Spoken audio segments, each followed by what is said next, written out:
Welcome to the vlog, the dog walker vlog, where we talk about real life on the trail, what it's like to be a dog walker, and some opinion. So I want to share with you a lovely experience, and that's sarcasm, that I had the other day. I was on a hike with a friend. I had 3 dogs, a big one, a medium one, and a tiny one. And ahead there was 2 guys, and they had 2 big dogs who were bigger than any of my dogs, and the dogs were really far ahead of them, and they were just staring at us and coming towards us and moving farther away from their owners.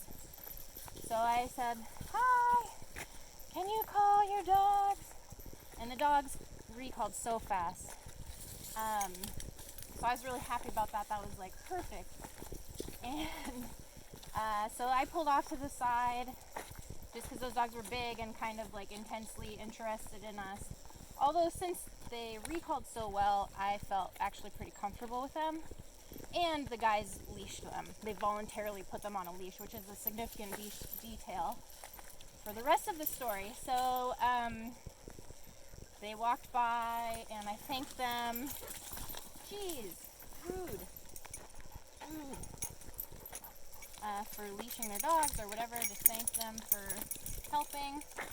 And then they said, this is an off-leash trail, and I've heard that a billion times and have a lot of feelings about it, so I was pretty like, I don't need this lecture.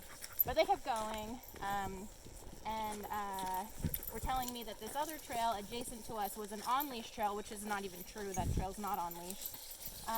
And so I should go there because I need to not try to control this trail.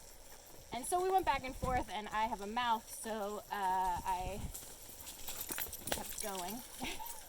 And Sunny, no, good. So I just wasn't like, yeah, they just kept telling me these things were factually untrue. And their angle was that I was trying to control them and that it was an off-leash park.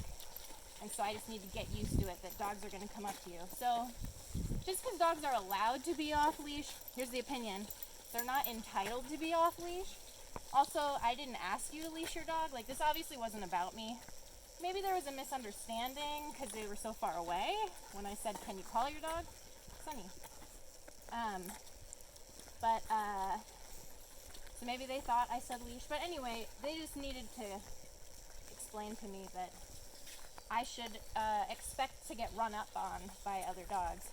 The point that I was trying to make, that I'm sure came off totally bad, was that we almost had a really nice interaction, and they messed it up by needing to tell me untruths and needing to tell me all about their dog's entitlement to interact with my dog.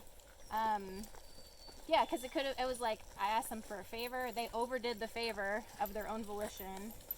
I complimented them and thanked them, and that could have really just been the whole interaction, and that would have been like so peaceful and so nice. And that's what I would really advocate for, is for us to interact like that on the trail together. I don't feel that asking people if they can recall their dog is like trying to control them, or even asking them to leash their dog. It's just about like, hey, we're all sharing space. We all want to have like a good and safe time. Yeah, I mean, just so many reasons that I feel like it's like stupid to even have to list them. We just like, I don't know, want to respect each other and whatever. Anyway, so the cool thing was, the rest of the hike was really nice, and there was a lot of people who had their dogs on leash on their own. And not that I needed that, like my dogs were fine, but especially depending on the other dog's like energy, my dogs are fine, and I'm fine with them interacting. But some other folks on the trail like obviously wanted their dogs to not interact with other dogs, and like they wanted their dogs to be on leash explicitly. So that's like a culture that I want to support, is like people being able to go out into public space and on the trail and being able to have safety with their dog and like confidence that they're not going to get run up on by other people's big dogs. Those are the trails that I want to be on. Okay, thanks.